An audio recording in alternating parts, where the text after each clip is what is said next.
Hey, okay. Did you check out my new art? Thank you, Christina. Satellite Sister Christina made that for me. So that was my first announcement, is that I have new, in the TV business, we would call that a logo package or key art or something like that. So that was amazing to just go to the Facebook group the other day, and there it was, all done for me. So I promise you, Christina, that tomorrow for the season finale, I'll actually wear that shirt, so then we can see how it all looks together. But that was super nice of you to do. So hang on one second. Where did I put the rest of the credits? I was just Okay, here we go. Here are the rest of the credits. I was just making those on the dining room table. So here we are. This is Cooking with Liz. Cooking with Liz, Season 6, Episode 2. We're doing roast salmon this season. And of course the credits, my sous chef, Hooper Dolan, and my executive producers, AKA the judges, Lian and Julie. So that's the deal. So today we're doing, this is the prep step for the roast salmon. So I'm going to show you that.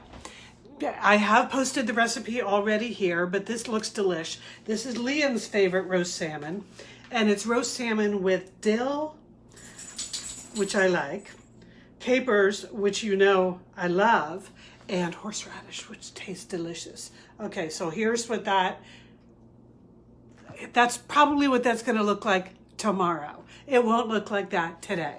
So the steps today, this is, if you look at the recipe, it says it takes 16 hours, but it really doesn't. It takes like a few minutes now, and then it goes in the fridge overnight, and it takes a few more minutes tomorrow. So Lian always says it's the perfect cook ahead for when or prep ahead for when you're having guests. And who knows when any of us will ever be able to have guests again, during the current unpleasantness. But, you got to be ready. Someday this is all going to turn around. Oh, Casey, thank you for saying you like the hat. Yeah, many of you had recommended, I knew I had a headgear announcement I needed to make at the top of the show. Many of you had recommended that I wear a Satellite Sisters hat. This is the hat I wear when I'm out, like when I take my sous chef for a walk. I often wear this hat, keeps the sun off my face. I don't normally wear a brimmed hat in the house. I don't know, it just seems like a lot. And, I don't have to keep the sun off my face, but this is very important to help me keep my hair out of my face and keep my hands away from my face. So far so good with that, but we haven't actually started any prep yet. Many of you seem like just unbelievably interested in what my actual knife collection is. Okay, I will agree that last week's chopping with the cheese knife, the Cabot Creamery cheese knife, that was a mistake. That was a mistake. But I just like the look of that knife, and it was kind of new. So I knew it was a lot sharper than what I have in my knife drawer. Let me show you. Okay, so I do own this knife. So this is all the chopping that I've already done for today. I did it with this. It's a perfectly nice knife. It's not like I don't like it, but it definitely is dull. So thank you for the many thousands of you who have sent me advice about how to sharpen my knives. I may just do that. And so the other knives, I've got this. That seems way bigger than I ever need. This is a bread knife, right? I'm not sure what this is a carving knife. I use this for a lot of chopping too. And then this huge one, okay, I'm never using that for anything. I don't know what that's for. So yeah, I'm definitely investing in knives. Now that Cooking with Liz is kind of on a roll, like this is season 6, but I am feeling super good that I'm gonna get a season 7. And it does feel like the current unpleasantness is gonna go on for quite a while, which is the whole point of me being stuck in my kitchen. Ellen has never sharpened a knife in her life. Thank you, Ellen. I feel I feel good knowing other people like, so what do? Just go with the dull knives or just buy all new? We're going to get that figured out along the way. See, it's about the learning. Some of it is equipment. Some of it is the food materials. Some of it is the actual preparation. So, okay. So Susan says, get myself a good electric knife sharpener. It just seems like something I would use like, I don't know, once every 3 years or something. I know my brother Dick, every Wednesday before Thanksgiving Thursday, there's a store in Bend, Oregon near where he lives that has like the knife sharpening man there in the parking lot. So he goes and he gets all of his knives sharpened once a year as sort of a, holiday thing. So maybe I should do something like that. But first I'm going to get the red knives and then I'm going to. Okay, so let's just, okay. This is super easy, the prep I have to do today. So I'm going to do something that Martha Stewart never does. I'm going to put my laptop on top of my stove. So, but you won't be able to see that. So just pretend you don't know that's happening. And the stove is not hot. So, and the reason I'm doing that instead of using the iPad mini, which I introduced to you in the season premiere, is because it's bigger. I can read it better. Oh, one of the judges is weighing in that you like the hat. Thank you, Julie. See, every season it gets just a little bit better. I'm slowly getting this figured out. Though this is not my look, so that's why I resisted it. Anyway, okay, so I'm gonna. Let me see if I can get this over here and get that over here. So I can move the iPad mini, had that on hand. Okay, so here's what we're doing here. The first step is to combine the cream, the buttermilk, and vinegar in a small bowl. Oh, so I actually have a question I wanted to ask you. This came up in the season premiere. I couldn't get any buttermilk at the store 2 days ago when I did the shopping, and everyone said that I could combine milk and vinegar to get that. I mean, I knew I could do that. That seems, I'm not the best with the measuring. So, so this morning when I was out walking my sous chef, we made sort of a pre-dawn raid in a small like neighborhood grocery store here. So there was nobody in there, and they had this. Reduced fat buttermilk. So my question for you, sisters and misters, I wouldn't normally have chosen the reduced fat for something like this. I mean, you just got to go for the fat in a dish like this, I think. So would you prefer going with the real buttermilk but reduced fat, or that I do the milk and vinegar combo for the buttermilk? My instinct is go with the Knudsen. Anyway, so you can talk amongst yourselves for a second. So, okay, so the first step here is combine the cream, buttermilk, and vinegar in a small bowl. And then I just cover that. That goes into the fridge and for 8 hours. So this is the thing, 8 hours from now, so about 8 o'clock tonight, you have to remind me. That's when I uncover it and I put the dill in. So, but I did already. I wanted to show you. Okay. So can you see this? I know it's kind of hard to see sometimes. So this dill, so dill smells so delicious. I don't know why I don't buy it all the time. Well, now I'm going to, right? Because now I can use it. So, okay, Dora says use the real buttermilk. Monica, my sister Monica, real, don't get gutsy. That's what I think, Monica. I feel even though it's reduced fat, it does say buttermilk on the package. So, so I think I'm going to go with that, Luann. Okay, so that's actually what we're going to do. I'm going to use the buttermilk I bought, Sue. Okay, so here's where we go. So they said take a small bowl. Okay, so I have lots of these. So combine cream, buttermilk. Okay, so here's the cream. So pouring that in now. Okay, now buttermilk. It says I need 1.5 teaspoons. Oh, you know, this is kind of a sticking point with me, the teaspoons. But anyway, I'm just going with my teaspoon method, people, which is using a teaspoon to do that. So here we go. Let's see, open this up. Okay, can you see this? All right, so I'm gonna tip this down a little bit. Okay, so now how much did I say of this? 1.5 teaspoons. So there's 1 teaspoon. Nah, okay. Eyeballed it. I think that's good. By the way, I also eyeballed the amount of heavy cream because I don't have a measuring cup. I should get one of those.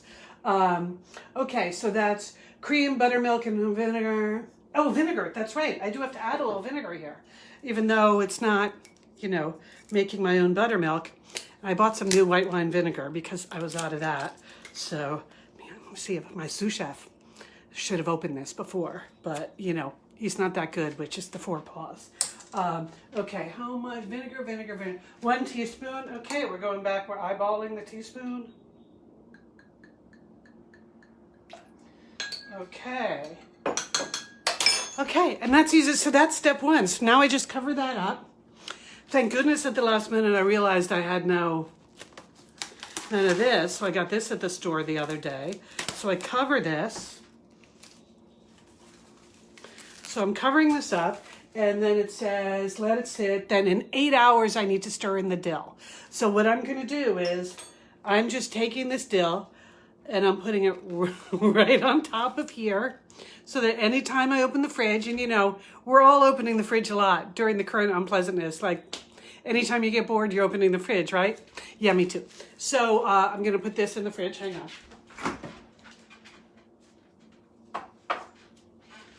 Okay, so that is step 1. That's easy. Okay, step 2, combine the remaining blah, blah, blah, blah, blah. Okay, so step 2 is also another one of these. Salt, pepper, the horseradish, and the next 4 ingredients. Okay, so I got the horseradish here. You know, I showed you I had this on hand because I love the taste of horseradish. Okay, so the salt, pepper, horseradish, and the next 4 ingredients. So what are the next 4 ingredients? The chopped dill, kosher salt, black and pepper, parsley, okay? Before you got here, I did do the parsley. So here's the thing. I don't really know when they say like 2 tablespoons. I can't imagine I should measure that with an actual tablespoon. So I'm eyeballing that because I think it's worked so far for me. So here we go. I figure that looks like 2 tablespoons to me. What do you think? Okay. So I think maybe a little bit more because you never know. Okay. So 2 tablespoons. 2 tablespoons finely cut shallots. Now this is where there was a lot of mockery in the previous season for my shallot mincing strategy. So that's why I got out the better knife, which now, where did I put that? Hold on. Oh, this is really going to slow me down if I can't find the good knife. Okay. I'm going to the backup knife, the steak knife, because that's what I use otherwise. Okay, so I'm going to mince this. I don't know if you can see this. Where was the chopping? Yeah, Monica, well, there was so much mockery about the chopping last week. I decided to minimize the chopping this week. But so I'm just going to do the shallot chopping right now. And so seriously, where is that knife? The knife that I so proudly showed off to you. What did I do with it? Here we go. I threw it back in the drawer. Okay, so Monica, you can watch. It's not going to be great, but it's going to be a little bit better than last week. Whoa, whoa, whoa. Hang on. Camera losing its position. Okay, here we go. So,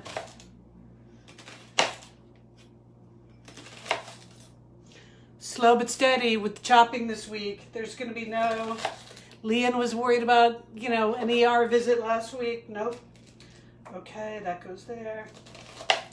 Okay, how much did I need? 2 tablespoons. Okay, that looks like enough. So now I'm going to chop this up. I don't know how much of this you can see, but taking my time with a real knife, not a cheese knife. It is better, you're right. Okay, and now I'm doing this that they always do on Top Chef, even though this is not the right kind of knife to do that. But I'm gonna get myself one of those fancy knives. Okay, so that now, that can go in here. That all goes in with that. Okay, so now we got the shallots, we got the flat leaf parsley. Ooh, capers. Okay, I already drained the capers. You know how I love my capers. So that all goes in there. 3 tablespoons olive oil. So got that handy. Okay. Got some new olive oil at the store the other day. Can't believe how much olive oil you go through when you cook. Okay, so again, we're just eyeballing. Okay, 3 tablespoons of the olive oil. And guess what I forgot? You're not going to be surprised at all to know that I skipped right over the salt and pepper. So let me go back here to 1 1/8 teaspoons salt. Well, okay. I don't know how we eyeball that, but that's what we're doing here. You know, it's okay. What did called it, Julie, mean? Okay, you can laugh if you want, people, but it's gonna taste delicious. Okay, and then pepper. So this Thrive Market. This place is great. This was one of our sponsors. Lian orders a lot of her stuff from here. So I have the black peppercorns. So it says 1 1/8 teaspoons. I don't know what that means when you're grinding it. I'm just gonna do it a lot because I think one of the lessons I've learned in the first 5 seasons is you really can't go wrong with a lot of salt and pepper. Okay. All right, so that's everything. And now, so this is the horseradish mixture. So now I'm just gonna mix this up. So this is what gets smeared on the top of the salmon. And as I mentioned in the season premiere, I only bought a pound of salmon because I'm only one person. I have come to regret that decision because I realized, like the old me, before the current unpleasantness and before Cooking with Liz began, I would just cook one meal at a time and then I'd be out the next 3 nights in a row or whatever. But now, I'm not going anywhere. Why didn't I just make more salmon? That was a mistake. So I regret that. So I wish, maybe I didn't need 3 pounds of salmon, but I wish I had gone for 2. Okay, so look at how good that looks. And I can't even tell you how delicious it smells because several of my favorite smells, capers, of course, and the horseradish. It smells delicious. Okay, so here's the fish. So, I got this at Santa Monica Seafood. I am so lucky to have the most wonderful fish market right here in my neighborhood, Santa Monica Seafood. And I go there all the time. And it always reminds me of my mom when I go to a fish market because Edna Dolan, back in the day, we ate fish every Friday. So most Friday afternoons, at some point in the running around and the errands, there would be a stop at a fish market. There was a particular fish market on the Post Road in Fairfield, Connecticut, where we grew up, that was a converted gas station. But mainly, it was full on a fish market. It wasn't also a gas station. It was a fish market. And every time we walked in, my mother would turn to us, Edna Dolan, more wisdom from Edna Dolan. She would always say, remember, a fish market should never smell like fish. So remember that, Lian, Julie, Monica? It was, Mom felt very strongly that if a fish market is clean, it doesn't smell fishy. So that's the way Santa Monica Seafood is. It just is great.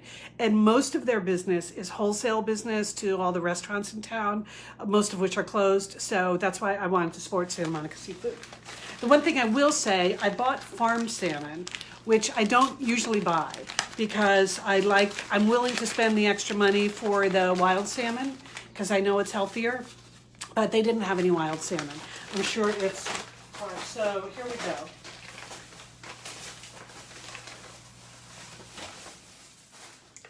Okay, check this out. Doesn't that look beautiful? Okay, so I'm putting that. Okay, so now I've put that in here. Maybe I should do something else with the camera. What is that? Is that the best camera angle? How are you feeling about it? Anyway, so I'm going to put that here. And now if I put this over here, I have no idea what's going on in the camera now. Oh, can you see that? Yeah. Okay. All right. Okay. So now you can see that, right? Okay. So now this is where we take this. I'm just going to read the instructions one more time before I do it though. Okay, so step 2, spread horseradish mixture evenly over salmon and then cover and refrigerate. Now you will remember that like I made the full amount of covering, but I have a limited amount of fish. So you're right, it is still a big piece of salmon. So I'm going to have some of this left over because otherwise this would be 2 or 3 times as much as what goes on the fish. So now I'm practically kneeling on the floor. That's stupid. Okay, there. Okay, now now we're gonna smear this. Oh my God. This is such, Lian said this is the salmon she makes when she wants to like kick it up a notch when she's entertaining. And I can see why. I make roast salmon a lot, but usually I just slap it on the grill outside with some onions and capers. Okay, so maybe, okay. So that's what that looks like now. Oh my God, I cannot wait to cook that tomorrow. Okay, now I'm covering that up with, And remember, this is what's going on my new parchment paper tomorrow. So I'm super excited for my first time ever with parchment paper. So that goes there. Once you're all gone and I'm not live anymore, I may even add some more salt and pepper to some of these things, but who's got time for that now? I just want to, show you what that looks like. So I'm going to cram that in my fridge.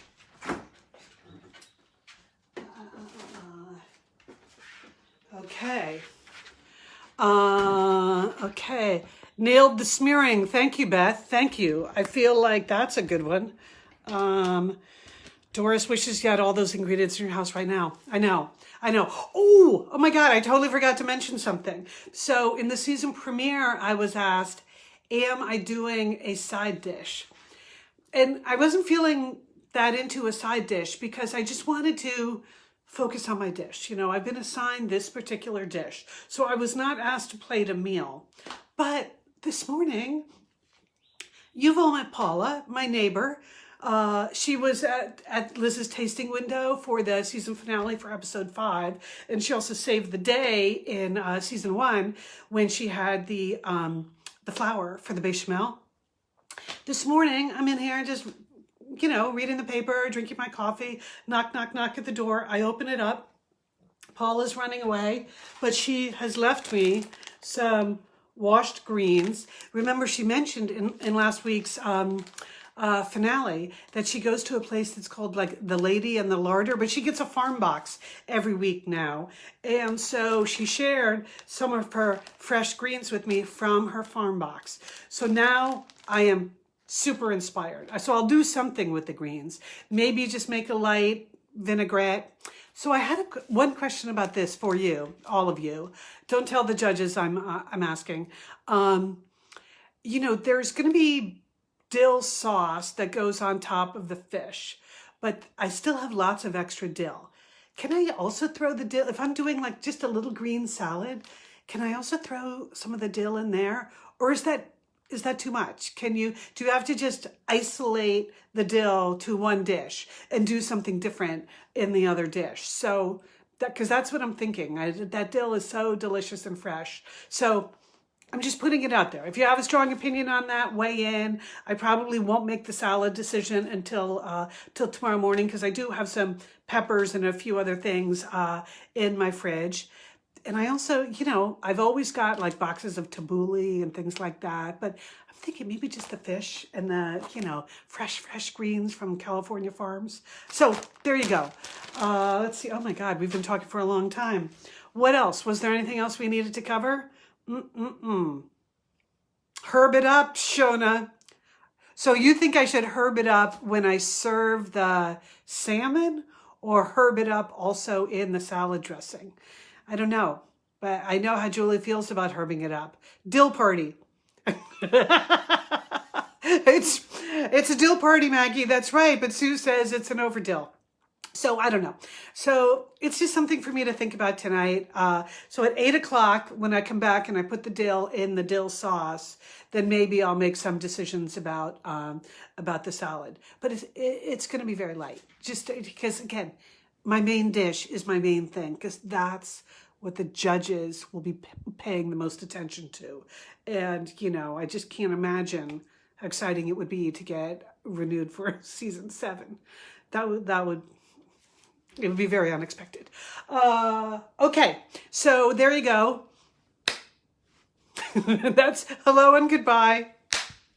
I'll be back here at noon tomorrow. That's when you're going to see me taking the dish out of the oven. It's like bake it for a while and then broil it for a little bit operation here with this dish. So maybe you can see the broiling part of it. I have to figure out all the timing.